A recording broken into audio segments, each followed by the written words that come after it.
Señora Cospedal, demasiado autocomplaciente, dice el Partido Socialista, que ha visto al presidente del Gobierno en este inicio del curso político. Bueno, lo hemos escuchado ahora mismo. Lo que yo acabo de oír a Mariano Rajoy, que fue lo que dijo ayer, es que lo que no hay es lugar para la autocomplacencia. Precisamente dijo él que no se puede ser autocomplaciente mientras que tengamos unas cifras de paro todavía como las que tenemos, y que el Gobierno, y en este caso también el Partido Popular, que apoya al Gobierno, tiene una guerra sin cuartel contra el desempleo. Por lo tanto, autocomplacencia nada, ninguna.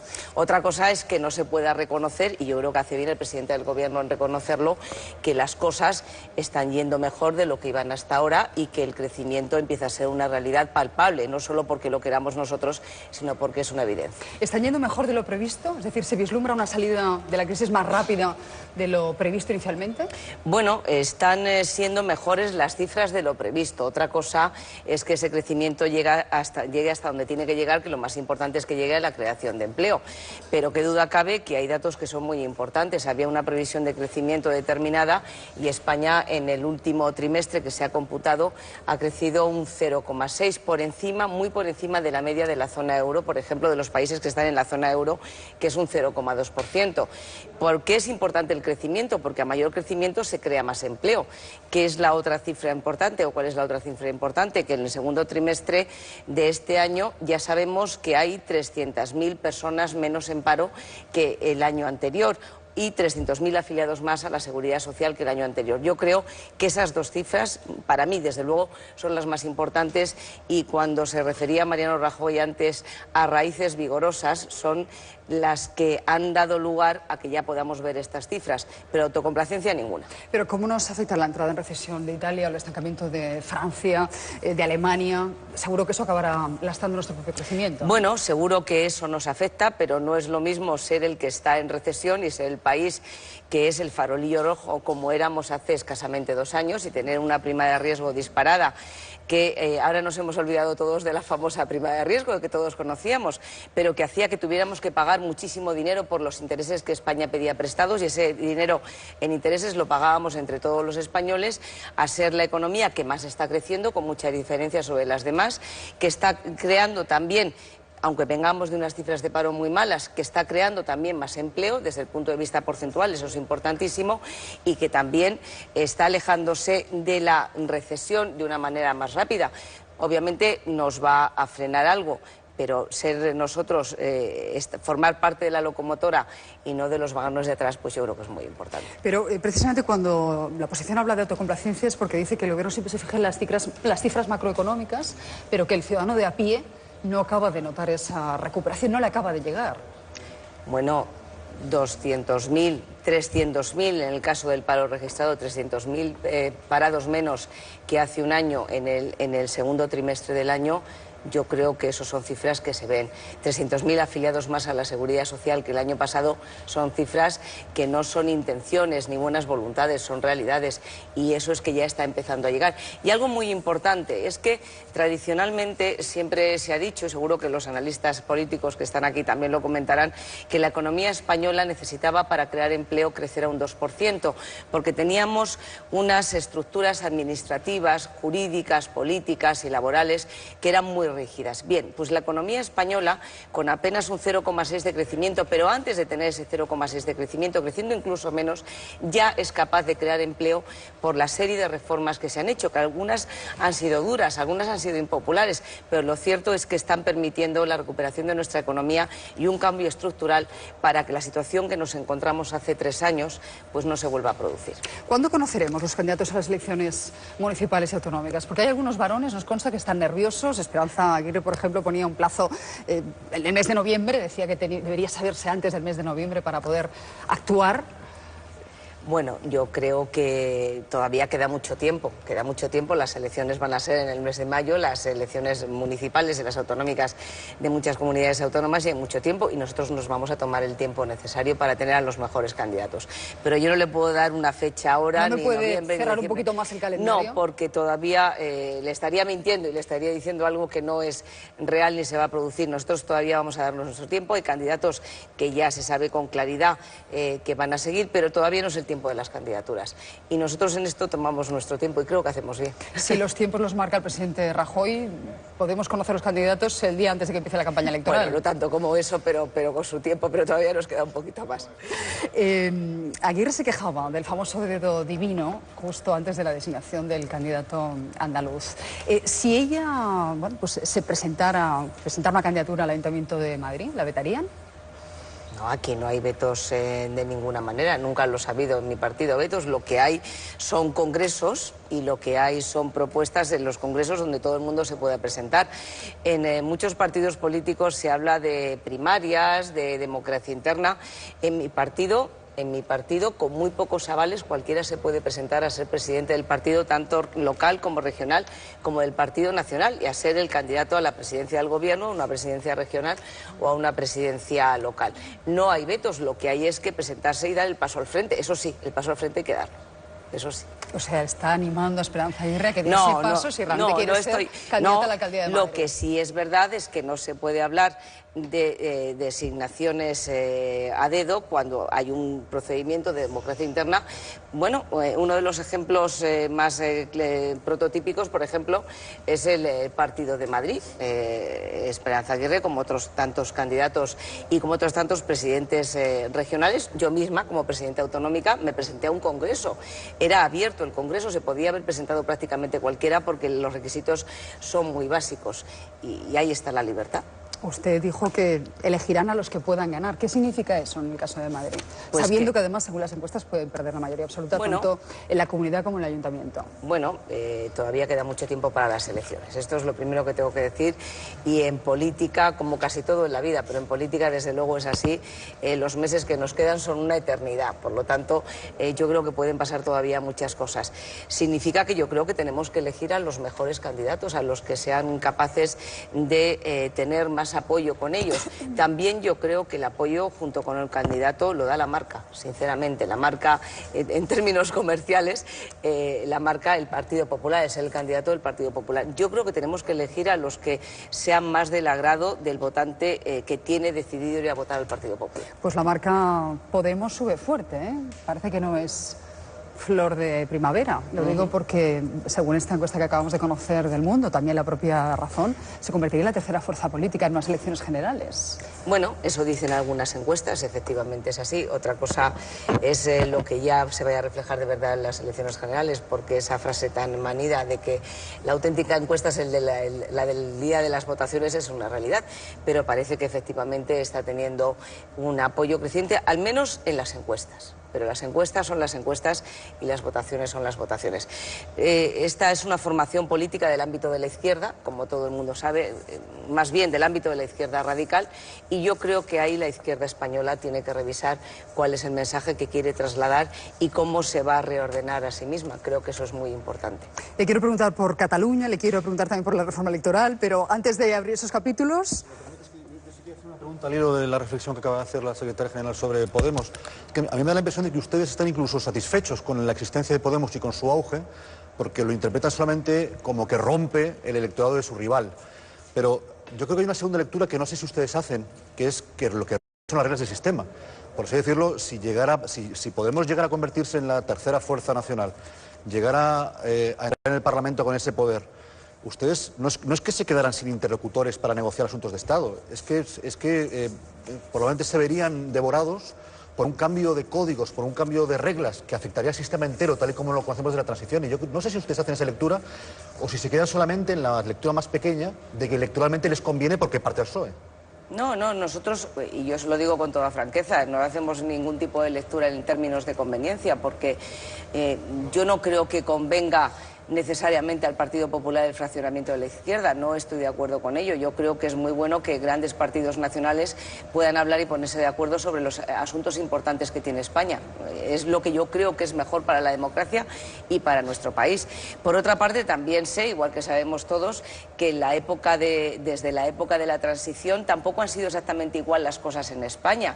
Hubo un momento en que había un partido político en la izquierda fuerte, el Partido Socialista, un partido político político en la izquierda, que no era tan fuerte, que parecía que lo iba a ser y luego no lo fue, que fue el Partido Comunista, luego se transformó en Izquierda Unida, y en el ámbito del centro-derecha estaba UCD y estaba lo que era entonces Alianza Popular. Es decir, que también el sistema, tal y como lo entendemos, ha ido evolucionando. No era exactamente pero sin romper igual. los cimientos fundacionales, por así decirlo, ¿no? Bueno, pero ha ido evolucionando. No es lo mismo, por ejemplo, el Partido Popular de ahora, de lo que era antes UCD, de lo que era antes Alianza Popular. Los votos se disgregaban también. Quiero decir que esto ha pasado también, por ejemplo, en otros ámbitos.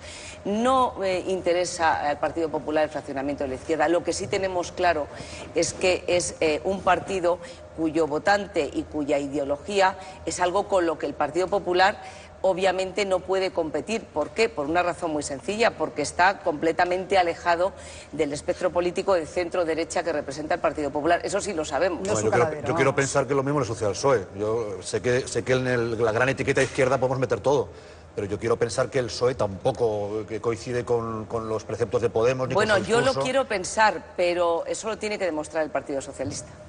Bueno, yo también lo quiero pensar porque creo que es bueno para el país que sea así, lo creo sinceramente, pero eso lo tiene que demostrar el Partido Socialista y su nuevo secretario general. Le preguntaba Susana por las candidaturas, sobre si, bueno, cuándo vamos a conocer los candidatos. Algunos, ¿verdad?, que están muy nerviosos, deseando que se conozca ya qué va a ser de ellos, entre otras cosas, fundamentalmente los que no encabezaron las listas. También le tengo que decir que esto pasa siempre que hay unas candidaturas. Pero especialmente entre los que no encabezaron las listas, hace 3 años y medio hay más nerviosismo y más perentoriedad por saber si van a ser ellos los elegidos. Hay una cuestión que se ha suscitado durante este verano y es a raíz de las elecciones locales y autonómicas del próximo año, que es la ley de alcaldes. Hemos estado hablando, bueno, de la ley de alcaldes y en un momento dado se traslada la idea de que el Gobierno está dispuesto a afrontar esa reforma sin consenso con el primer partido de la oposición, lo que sería una situación inédita porque hasta ahora todo lo que afectaba a las leyes electorales no se tocaba si no había consenso entre los dos grandes partidos. ¿Esto va a ser así? ¿Va a ir con el resto del paquete de regeneración democrática o están dispuestos a abrir una negociación aparte para tocar este asunto y ir adelante sí o sí haya o no acuerdo con el PSOE? Déjame, Cristina, que antes de que te responda la señora Cospedal, escuchemos lo que decía precisamente al respecto el presidente Rajoy en la inauguración del curso político y también la promesa que él hizo hace ya unos meses respecto a la reforma de la ley electoral. Estamos dispuestos a hablar del aforamiento de los cargos públicos. Estamos dispuestos a hablar de la regulación de los indultos. Estamos dispuestos a hablar de los procesos penales y las responsabilidades públicas. Y, por supuesto, hemos abierto y vamos a continuar abriendo un debate sobre la posibilidad de fortalecer el vínculo democrático a nivel local mediante la elección directa de alcaldes. Claro que hay que hablar de eso. Vamos a hablar y quien no lo quiera, que lo explique al conjunto de los ciudadanos. Hace unos meses, en febrero, lo que decía es que si se reformaba la ley electoral sería con un amplio consenso político. La ley electoral se puede modificar, por supuesto que se puede modificar, como cualquier ley, pero creo que lo más importante, conociendo la historia de ese país, es que cualquier modificación de la ley electoral se haga con un gran consenso. Yo, desde luego, nunca modificaré la ley electoral por mayoría. Por mayoría subiré o bajaré la tarifa del impuesto a la renta a las personas físicas, pero en ningún caso modificaría la ley electoral. Creo que hay consensos básicos que hay que preservar. Bueno, pues, tu pregunta, Cristina. Hay tanto riesgo, que al final es lo que subyace detrás de esta propuesta, hay tanto riesgo de que el PP, que yo creo que tiene más poder territorial que nunca ha tenido un partido, en las elecciones de mayo pierda mucho poder territorial por los pactos. ¿Hay ese temor, hay esa presión? Por lo que se ve en Génova están llegando temores y presiones de alcaldes y de presidentes autonómicos en este sentido. Pues yo, con todo el respeto, doña Cristina, niego la mayor. No subyace debajo de esa propuesta ningún tipo de temor, no es así, de ninguna manera. Y también creo que las dos manifestaciones de Mariano Rajoy que hemos podido ver no son contradictorias. Lo que sí ha dicho Mariano Rajoy es que quien no quiere hablar de estos temas tendrá que explicar por qué no quiere hablar. ¿Por qué no quiere hablar? Es decir, si el Partido Socialista o Izquierda Unida o cualquier otra formación política dicen que no quieren hablar de lo que puede ser acercar la democracia en la elección de alcaldes a lo que es la población, tendrán que explicar por qué. Si es lo único que hemos dicho, que aquí no vale el no, diga usted por qué no. Nosotros es una propuesta que llevamos planteada en nuestro programa electoral, también la llevó el Partido Socialista en su día, por cierto. Y es una propuesta muy sencilla de entender, que sea alcalde el que más votos tenga, pero no el que más votos tenga por un voto, que se establezcan unos ciertos requisitos para que efectivamente el apoyo sea un apoyo mayoritario. Bueno, ¿y qué es lo que dijo en su día Mariano Rajoy? Y ha vuelto a reiterar que quiere hablar hasta la saciedad de ese tema y que queremos que sea por consenso. ¿Y quién está dispuesto a hablar? Porque el PSOE ya ha dicho que no. Bueno, pero que explique... PNV Convergencia, ¿qué opinan? Bueno, sabiendo que además esto puede beneficiar a Bildu o a candidaturas conjuntas con Esquerra Republicana. Bueno, vamos a ver, yo sí quiero plantear una cuestión. Este debate... Obviamente hemos estado en verano y en verano ya sabemos que en verano se habla de un tema y se habla mucho, pero se habla mucho en los medios de comunicación porque seguramente se generan menos noticias políticas o menos actividad política. Todavía no nos hemos sentado a hablar formalmente. ¿Pero ha habido llamadas? No, para hablar todavía para hablar de ese tema no ha habido una llamada oficial, ni formalmente no lo ha habido. Entonces lo tengo que decir porque es así. ¿Qué es lo que nosotros planteamos? Que es muy difícil oponerse a algo a lo que ni siquiera se ha querido escuchar un razonamiento del más allá de un titular de prensa y sobre todo sin decir por qué no. ¿Por qué no? Yo he oído al propio secretario general actual, al secretario general de los socialistas, cuando presentó su campaña para ser secretario general de los socialistas, que estaba dispuesto a hablar de la elección directa de alcaldes, si se hablaba de posibles segundas vueltas, por ejemplo, y cuestiones por el estilo, que le parecía razonable. Yo lo he oído eso también y lo hemos oído todos los españoles. Por lo tanto, ¿por qué vamos a decir un razonamiento? ¿Por qué vamos a plantear una postura inicialmente que no? Yo creo que todo se puede hablar, igual que se puede hablar, que es el debate que planteó en su día el Partido Popular junto con este, del tema de los aforamientos o de la regulación explícita de la concesión de indultos o de las campañas electorales, del gasto electoral, de la reducción de la campaña electoral, pues de muchas cosas, francamente. Yo creo que es un tema que acerca la democracia al ciudadano y que efectivamente el ciudadano sepa que si el más votado, con mucha diferencia sobre el segundo, es una persona en su localidad, pues que tiene muchas posibilidades de ser alcalde. Pero aquí no subyace nada más, ¿eh? Eso sí lo tengo que dejar bien claro. Siempre ha estado en el programa electoral del Partido Popular, siempre. Y digo siempre y repito. Pero si irá adelante con o sin consenso con el PSOE, esa es la clave. Pues mire usted, primero tenemos, cuando uno lo que quiere es hablar y consensuar, no puede plantearle al contrario, vamos a hacer en cualquier caso lo que nos parezca, ¿no? Porque nosotros queremos dar todo el recorrido y todas las posibilidades para que haya un consenso. Y que sean otros los que digan por qué no quieren. También hay que escuchar por qué no se quiere. Bueno, es que para no perdernos, efectivamente, la pregunta del millón es la que le acaba de hacer Cristina, y yo se la voy a hacer. Le voy a plantear dos cuestiones. Esta primera para liquidar el asunto este. Llegado el caso, ¿el Partido Popular puede aprobar esa reforma sin el consenso del Partido Socialista, sí o no? En vísperas de las Pues mire, yo es esa pregunta no le puedo contestar en tanto no nos sentemos con el Partido Socialista y me digan cuál es su criterio inicial. No, es que ya lo ha dicho. No le puedo... No, ha dicho que eso es innegociable, es decir, que ni tocar el tema ese. Bueno, pero mire, el Partido Socialista, más allá de los titulares de prensa, también ha dicho cosas contrarias, también las ha dicho. La misma afirmación que yo le acabo de hacer. Yo he oído al secretario general de los socialistas diciendo que estaría dispuesto, pero no solo lo he oído, lo he visto escrito en declaraciones, en entrevistas que él ha concedido, que él estaría dispuesto a hablar de un sistema donde el que ganara las elecciones fuera el que gobernara. Ya, pero no en este contexto. Bueno, en todo caso. Ya veo que no va a responder, es la pregunta, se lo ha hecho Cristina. No, pero perdóneme, don Antonio, pero si alguien quiere negociar algo y está dispuesto a abrir el abanico de posibilidades de la manera más abierta para que haya un consenso, no puede partir de la posición de voy a hacer lo que yo quiera en cualquier caso. Es que me parece muy inadecuado y además me parece casi un insulto y una bofetada al de enfrente cuando te quieres sentar a hablar. Cuidado, no solo con el Partido Socialista, con todos los partidos políticos. Entonces, me parece... Cargar el argumento ahora por el hecho de que un partido no quiere negociar determinada cosa. No solo uno. Es decir, ¿qué es lo que se trata de negociar? A mi juicio, me parece un disparate. O sea, en vísperas de unas elecciones, cambiar las reglas del juego me parece un disparate, sinceramente. Después de 30 y tantos años con el mismo sistema, donde a todo el mundo le ha parecido bien, bueno, pues eso es el qué. no podemos ahora enredarnos en el, debate sobre si el PSOE quiere... No, pero si yo no estoy con el PSOE, yo le estoy diciendo que nosotros queremos hablar con todos los partidos políticos. Creo que también incluso en las declaraciones de Mariano Rajoy estaba bien claro, con todo el arco parlamentario. Bueno, no, le quería plantear una segunda cuestión que es más próxima.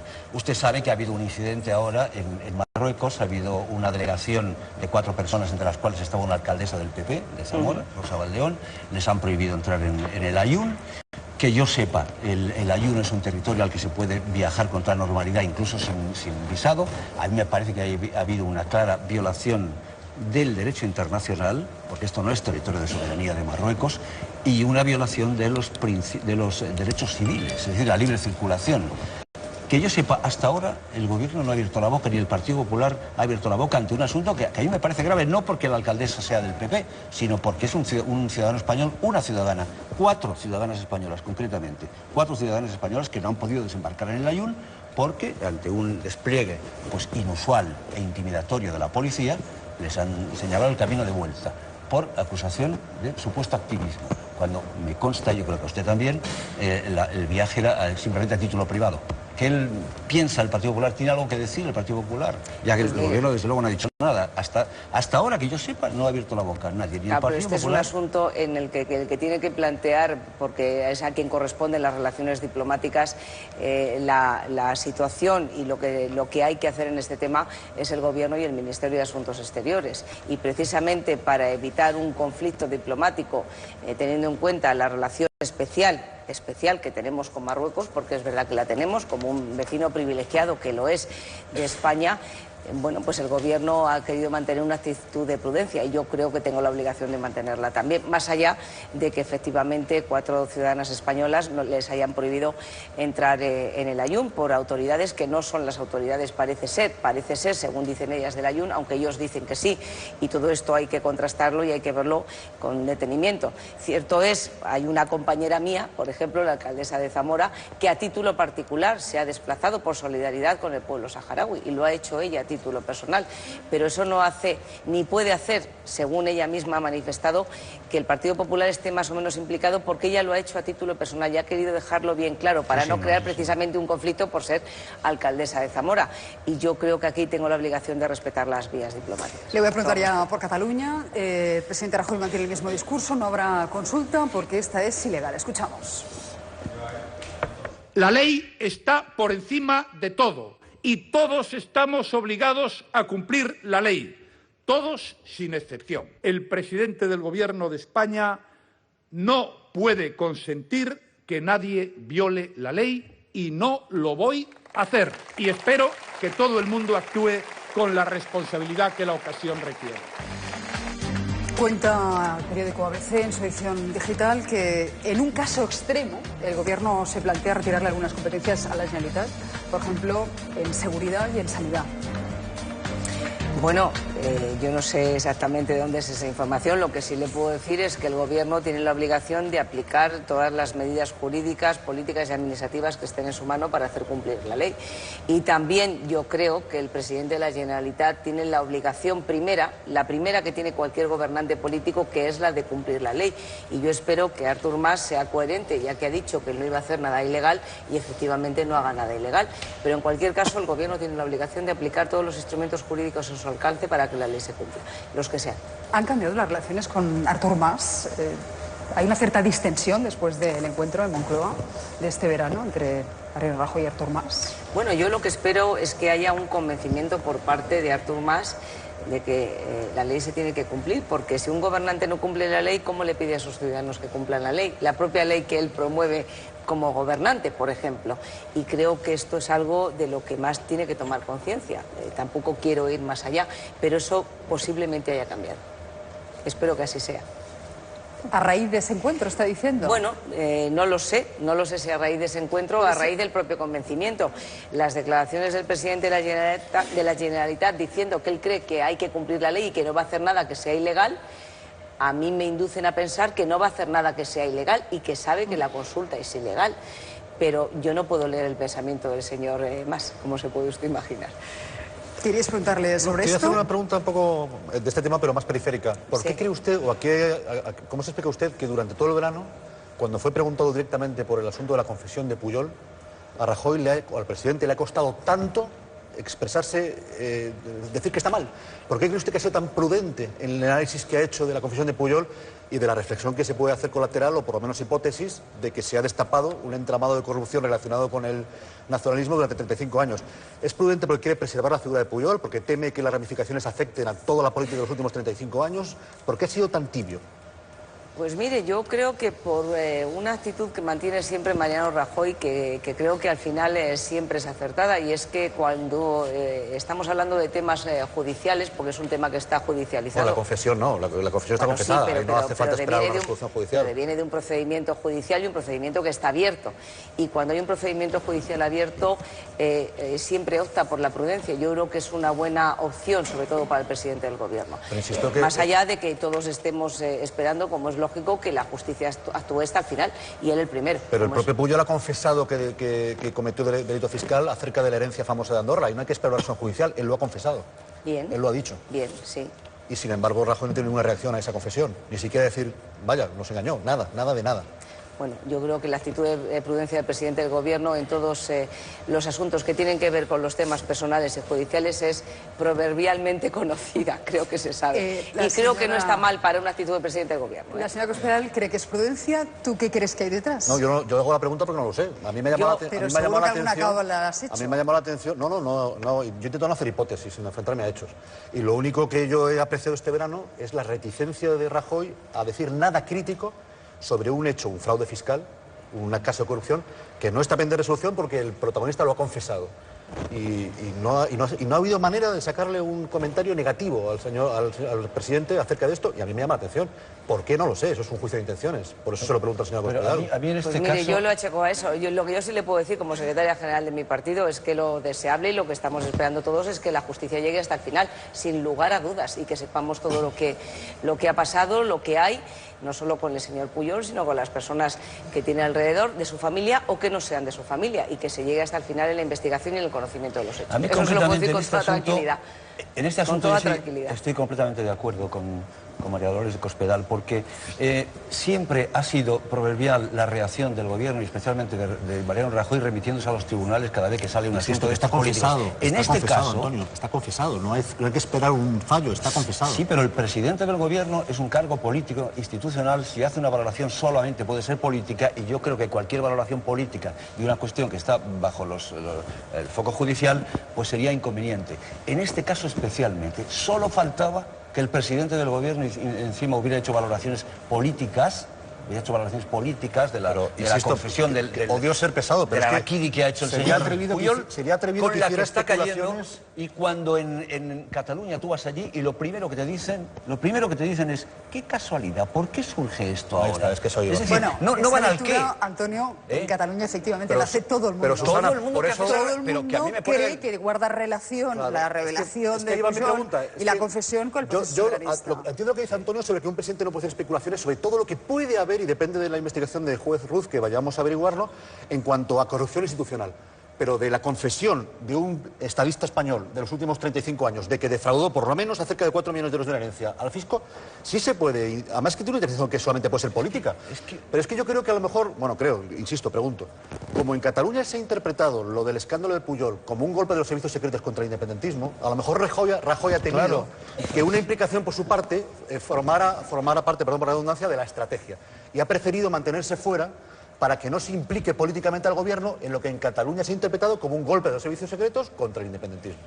Bueno, yo también tengo que hacer una parte. Pero también tengo que hacer una parte. En Cataluña, ¿en qué Cataluña? Una cosa es el nacionalismo catalán. No, también para la especificación. Efectivamente, para dejar las cosas claras, y otra cosa es el pueblo catalán. Cuidado con esto de en Cataluña, porque otra cosa es la oficialidad o del Gobierno de la Generalitat, que lo hayan interpretado como quieran. Pero bueno, esto de que los servicios secretos españoles, con todo el respeto a todo el mundo, ¿las cuentas están o no están? No, si el hecho... Claro, es que hay cosas... Si el hecho es indiscutible. En fin, yo con todo el respeto a todo el mundo. El hecho es indiscutible porque está confesado, pero entonces la pregunta sería ¿por qué en los últimos 35 años no salió?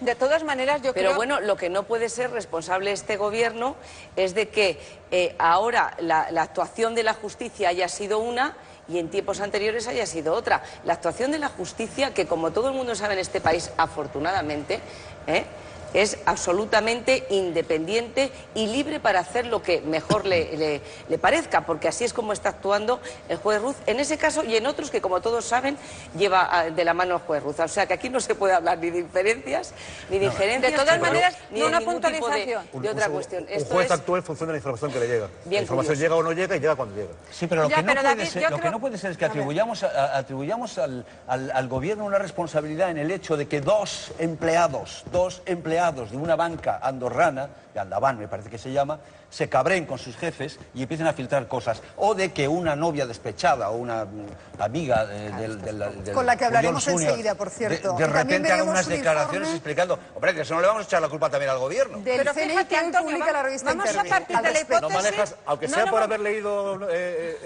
novelas de espías, no manejas la posibilidad ni siquiera de que un empleado enfadado sea captado. Vamos a partir de la hipótesis en este caso no la manejo, de que sea así. Vamos a partir de la hipótesis de que sea así. Vale. La actuación posterior de Pujol, yo creo que ya termina por empeorar todo. Vamos a partir de la hipótesis de que estos son los servicios de inteligencia españoles, pero luego todos los pasos posteriores de Pujol, lo único que han hecho ha sido empeorar su situación y ponerse mucho más en evidencia a sí mismo.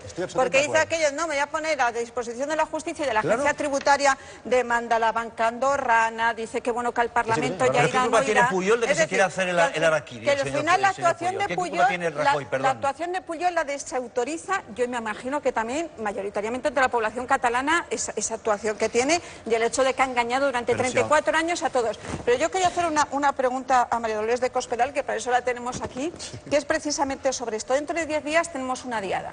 No sé si temen que sea una diada multitudinaria o bueno, por los últimos datos dan que pensar que puede que ese fervor de las dos anteriores diadas pues ha temperado un poco. ¿Y hasta qué punto ha podido influir no solo de Jordi Pujol, sino todo el clan Pujol, lo que significaba Pujol y su familia para la política en Cataluña? ¿Puede influir lo que ha pasado con esta confesión? Pues mire, yo no lo sé si puede influir o no influir. Yo creo que efectivamente el día 9 es una fecha trascendental para muchas personas, no solo para los que pretenden asistir a la celebración de la diada, sino a los que vamos a asistir como espectadores. Y creo que es muy importante las reflexiones que se puedan hacer a partir de lo que suceda ese día, para bien y para mal, desde el punto de vista más defensor de lo que es la integridad territorial española, a aquellos que lo que pretenden es una huida hacia adelante y una separación y una división de Cataluña, o una separación de Cataluña del resto de España y de Europa. Yo creo que esa fecha es muy importante, pero no estoy en disposición porque no lo sé. Yo no sé si puede influir mucho, poco o regular, porque claro, esta teoría que estamos oyendo ahora, no lo sé, se lo digo sinceramente. ¿Pero no cree que puede ser la puntilla de Convergencia y Unió y dar alas a Esquerra Republicana?